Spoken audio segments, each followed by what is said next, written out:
Nous vous présentons ce second document qui fait partie de la deuxième partie, S'approprier le lointain, dans lequel nous montrons les différentes facettes de l'appropriation par les Européens du reste du monde.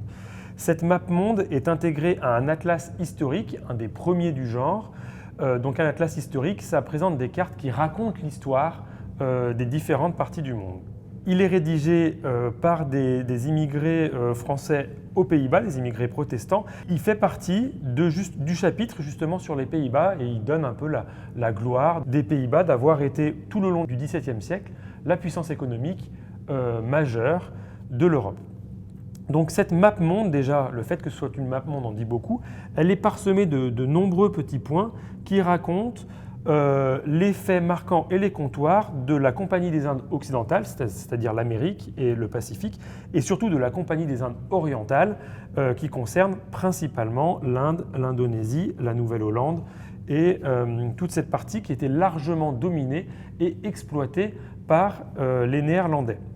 En contrôlant les mers, en fait, et en installant des comptoirs régulièrement, notamment dans cette partie très riche en épices, dont on faisait un commerce très lucratif en Europe, les Néerlandais vont contrôler une partie de l'économie de ce pays en orientant l'économie des pays dans lesquels ils sont juste installés sur la côte pour que celles-ci drainent les richesses vers leurs ports, vers leurs bateaux qu'ils vont amener vers l'Europe. Donc ce contrôle, forcément, ne se fait pas toujours de manière pacifique.